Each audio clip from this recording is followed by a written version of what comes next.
자, 안녕하세요. 조종입니다. 오늘 이야기할 컨텐츠는요, P3CK는 왜 추락할 수밖에 없었나, 이걸 가지고 이야기를 나눠보도록 하겠습니다. 현재 시각 오후 9시 2025년 6월 2일입니다. 이 시점에서 제가 말씀드리는 거는 아직까지 명확하게 P3CK가 왜 추락했냐에 대해서는 밝혀진 게 없어요. 그런데 확실한 건 여러 추정들을 봤을 때 대부분의 사람들도 그렇고 해군도 그렇고 기체 결함인 것 같다라고 많이 얘기를 하더라고요. 그래서 과연 어떤 건지, 왜 추락할 수밖에 없었는지, 여기에 대해서 좀 설명을 해드리도록 할게요. P3CK가 추락을 안 했으면은 마덱스라는 행사가 정말 재밌고 즐겁고 그리고 컨텐츠도 훨씬 더 풍부한 그런 시간이 되었을 거예요. P3CK가 추락을 하는 바람에 행사가 너무 좀 아쉽게 됐거든요. 그게 좀 안타깝고요. 그리고 컨텐츠 시작 전이긴 하지만은 순직한 해군 장병들 모두 고인의 명복을 빌겠습니다.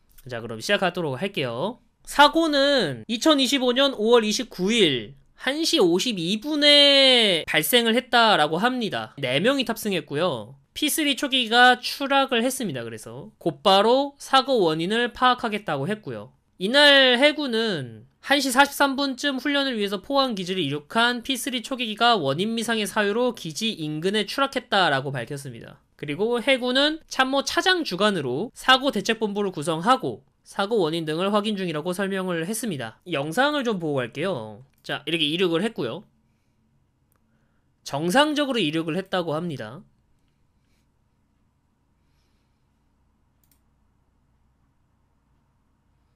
선회를 하죠.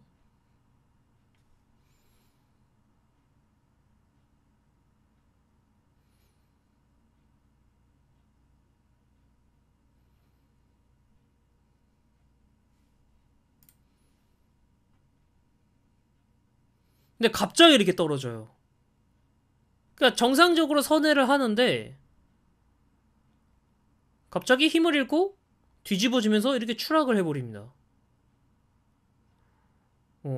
이게 뭐 손쓸 틈도 없어. 이게 고도가 너무 낮다 보니까. 그래서 안타깝게도 사고기에 탑승했던 4분 모두 돌아가셨습니다. 정조종사 중령 박진우, 부조종사 소령 이태훈, 전술사 상사 윤동규, 전술사 상사 강신원, 이분들이 모두 이제 사망을 하셨습니다. 자, 그러면 사고기가 왜 추락했을까?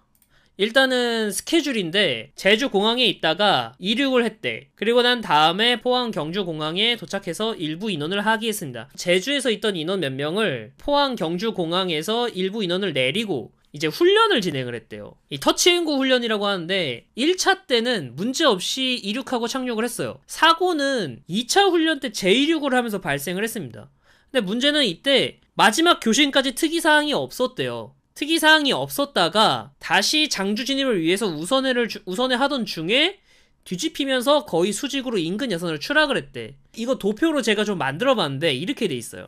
1차 때 여기서 이륙을 해가지고 선회를 해서 한 바퀴 돌고 다시 랜딩을 해요. 그런 다음에 2차 여기서 이륙을 해가지고 갑자기 여기서 이렇게 추력을 잃고 여기 추락을 한 거예요. 터치앤고 훈련이었습니다. 1차 시도에서는 이륙과 착륙이 모두 정상이었습니다. 근데 두 번째 2차에서 다시 착륙을 해서 선회하던 중에 갑자기 추락을 했어요. 현재 해군은 그래서 기체 결함을 의심하고 있고 그쪽에 이제 무게를 많이 싣고 있습니다. 그리고 이건 저도 그래요. 오라이언이라는 기체가 추락했다라는 얘기를 듣자마자 파일럿의 잘못이라기보다는 이거 기체 결함일 것 같다라는 생각을 먼저 했어요. 어쨌든 이렇게 추락을 해서 박살이 났습니다. 아예. 정말 흔적도 없이 박살이 나버렸어요.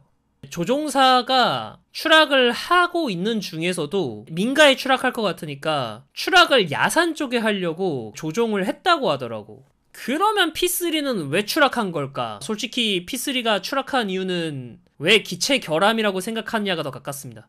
왜 P3는 기체 결함으로 추락한 걸까? 라고 말하고 싶어요, 저는. 물론 말하고 싶은 이유는 아직까지 명확하게 뭐 때문에 추락했다 라고 결론이 안 나왔기 때문에 단언할 수가 없죠. 혹시 우리가 아직 찾지 못한 원인이 있기 때문에 추락할 수도 있다고 생각하는데, 솔직히 가장 신빙성이 높은 건 기체 결함이에요. 왜 기체 결함이냐? 원래 P3 오라이언이 1960년에 만들어진 기체입니다. 원래 군용기로 만들어진 게 아니에요. 원래 민항기 L-188 엘렉트라로 개발이 됐어요. 이게 원래 민항기였습니다. 이제 막 제트기가 나올 때인데 그때 프롭기를 만들었어요. 이때 그래서 보잉한테 밀렸거든요. 그래서 민항기 시장에서 사장이 됐어요. 개발 도중에도 기체 결함 등이 존재한 기체였어요. 실제로 테스트 비행 때 추락했어요, 오라이언. 그리고 소음이 매우 큽니다. 그리고 이런 단점 때문에 여객기로는 부적합했어요. 소음이 매우 큰데 그건 군용기에서는 단점이 되지 않잖아요. 대신에 오라이언은 수송기 못지않은 최대 적재 중량 26톤을 싣고 날아갈 수 있어요. C-130H 허큘러스 있잖아. 최대 적재 중량이 20톤 정도거든요. 얘보다 6톤 정도 더 적재하고 날아갈 수 있어요. 그렇기 때문에 전술 수송기 못지않은 다목적성을 가지고 있고, 대잠 초계기로 개조되어서 군용기 베스트셀러가 되었습니다. 뭐 설명이 드렸다시피 실제로 기체가 이렇게 추락한 적이 있고요. 이게 풍동실험입니다. 기체 결함이 발견돼서 풍동실험을 해봤는데 엔진 흔들리는 거 보이죠? 이게 실제로 있던 결함이었어요. 진동 때문에 흔들림이 생긴 거야. 애초부터 이런 문제점이 있었던 기체예요. 물론 이런 문제점을 사전에 알아서 기체 구조를 보강을 하고 소음 문제는 있지만 이런 문제는 해결했다고 했습니다. 해결했으니까 베스트셀러로 지금까지 쓴 게 맞아요. 대잠 초계기의 베스트셀러로서 여러 나라에서 사용했고 문제가 있긴 했지만 잘 쓰고 있었습니다.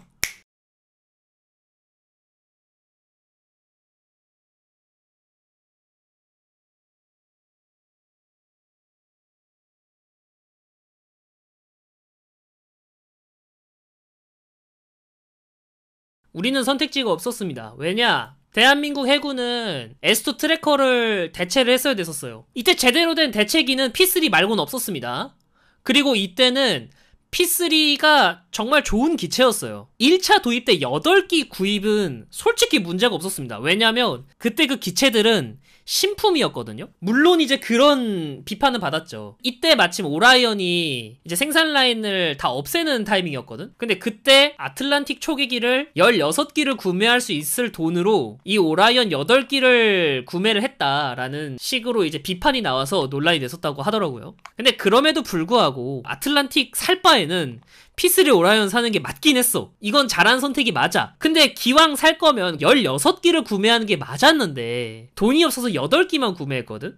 이게 좀 아쉬운 부분이에요. 기체 수를 8기밖에 못 산 게 아쉬운 거지 그때 선택 자체는 틀리지 않았습니다. 문제는 그럼에도 불구하고 8기 추가 도입한 게 문제예요. 처음에 샀을 때 초기 도입권은 비싸게 샀더라도 신품이었어요. 문제는 그 뒤에 추가 도입한 8기입니다. 이 8기는요 미군에서도 이미 노후화되고 퇴역한 기체로 재취역한 겁니다. 이게 지금 사고가 난 CK입니다. 이미 퇴역한 기체를 도입을 했어요. 모스벌 처리된 기체 중에서 상태 좋은 것만 골라서 취역을 했다고 하지만 이미 한계 수명에 달한 기체들이었고요. 15,000시간 이상 비행을 했으며 20년 이상 방치된 기체들입니다. 카이하고 대한항공이 재취역을 시키면서 안전하게 만들었기 때문에 나름 신형이다 뭐 이렇게 얘기를 하는데 솔직히 개소리입니다. 개소리예요 진짜.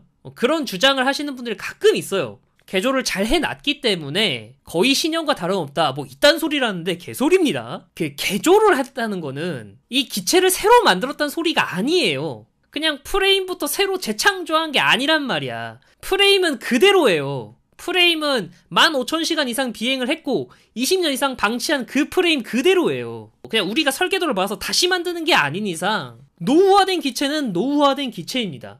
재창조된 게 아니에요. 중고차를 딜러가 매입을 할 때 재상품화라는 단계를 거치거든요. 차량에 도색이 몇 개 까져 있다. 그럼 그거 좀 도색 좀 다시 좀 해주고, 내부 청소 상태가 별로다. 그럼 청소 좀 해주고, 엔진오일이나 이런 게 좀 오래돼 있다. 그럼 엔진오일 바꿔주고, 냉각수 좀 교체해주고, 이런 재상품화를 해준단 말이야. 굳이 비유하자면 이런 과정을 거친 거야. 아까 이제 언급했듯이 P3 오라이언은 원래부터 이런 기체입니다. 엔진의 진동 때문에 기체 구조가 이런 식으로 뒤틀리는 항공기였어요. 아무리 기골 보강을 하고 뭘 했다고 하더라도 오래돼가지고 프레임이 노후화가 되면 요런 현상이 나타날 가능성이 매우 높단 말이야. 솔직히 말해서 도입하고 난 이래 지금까지 썼던 게 기적이다라고 말하는 사람이 있더라고요. 당시 선택지가 가장 없었던 게 크긴 합니다. 아니면 차라리 P3 맨 처음에 8기를 도입할 때 있잖아요. 16기 이상을 구매했었으면은 이런 일이 없지 않았을까라는 생각도 합니다. 솔직히 굳이 따지면 우리가 예산이 부족해서 이런 선택을 할 수밖에 없었다는 결론밖에 안 나오긴 해요. 그러니까 P3 오라이언을 맨 처음에 도입할 때 16기로 도입하는 게 어땠을까? 결론은 P3 CK는 이미 노후화된 상태에서 도입을 한 거고 그 노후화된 기체로 거의 20년 가까이를 비행하다가 추락했다. 그래서 솔직히 굳이 따지면 언제든 추락해도 이상하지 않은 그런 기체였다. 그런 기체인데도 불구하고 우리나라는 만성적으로 초기기가 부족하기 때문에 어쨌든 계속 훈련을 하고 어쨌든 계속 작전을 뛸 수밖에 없었다. 이겁니다. 저는 그렇게 생각하고요. 뭐 여러 의견이 있습니다. 아직까지 뭐 여러 의견이 있는데 파일럿의 실수 얘기가 나오는데 파일럿의 실수는 제가 봤을 때 거의 아닌 것 같아요. 한도 수명 내에서 사용하고 퇴역시켰으면은 그렇게까지 큰 문제가 안 될 수도 있었던 거를 P3 CK는 수명이 다한 애를 개조해가지고 20년 이상 굴려 먹었기 때문에 이렇게 추락할 수밖에 없었다라고 저는 생각을 합니다. 이제는 우리가 초계기도 정말 중요하잖아요. 앞으로는 더 중요해질 시대가 올 텐데 이제는 좀 예산을 좀 많이 투자하고 신경을 좀 많이 써줬으면 좋겠습니다. 솔직히 오라이언 이거 도입할 때도 없는 예산에서 쥐어짜기를 했잖아요. 그렇게 도입을 하는 건 안 된다고 생각을 해요. 예전에 만든 영상인데 여기 자세히 보면은 P3 엔진 정비사입니다. 결함 지리게 많습니다. 라고 적혀있거든.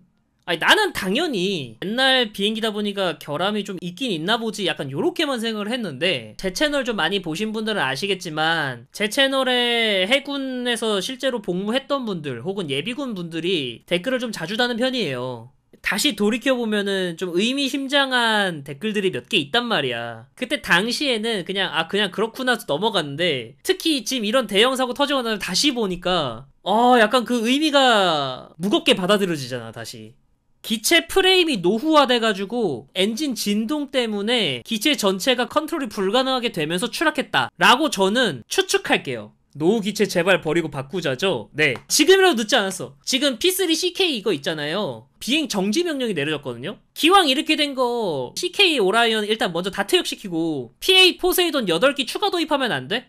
제일 베스트는 공중 조기경보기 4부사로 간 다음에 MCX 성공시켜서 다는 거임. 뭐 물론 국산화 시켜서 MCX를 하는 게 좋죠. 근데 그거 언제 나와? 지금부터 부지런히 만든다고 해도 10년 내에 안 나와요. 그러니까 지금 당장 CK를 대체할 수 있는 거는 솔직히 말해서 P8 포세이돈밖에 없어요. P3 개수하면서 다 잡은 줄 알았는데 물론 카이하고 대한항공이 그때 개수를 하면서 잘못 개수했다 이 소리를 하는 게 아니에요. 대한항공과 카이는 굉장히 성공적으로 개수를 했어요. 실제로 P3 CK 도입해서 20년 이상 썼잖아. 15,000시간 이상 사용한 기체 수명이 거의 다 된 그런 기체를 개수해가지고 20년 동안 썼잖아.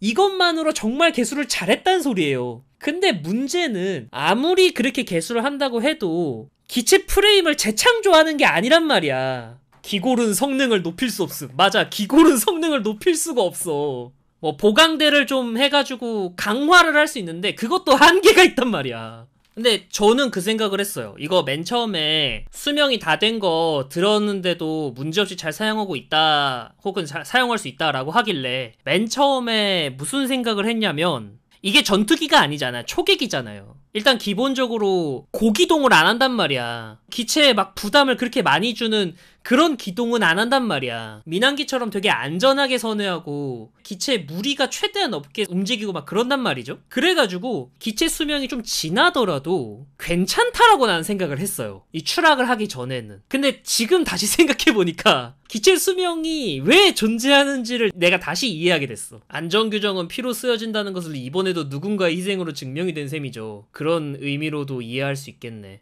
그러니까 아직 정확한 원인은 안 나왔습니다. 맞아요. 해상 초기가 워낙 저공으로 나는 일이 잦기 때문에 기체 피로도가 상대적으로 높은 편입니다. 제가 좀 항공기 잘 몰라서 그러는 건데 저공에서 날면은 기체 피로도가 높나요? 고고도로 가야 기체 피로도가 높은 거 아니야? 어쨌든 희생되신 이제 4명의 용사분들은 삼가 고인의 명복을 빕니다. 예.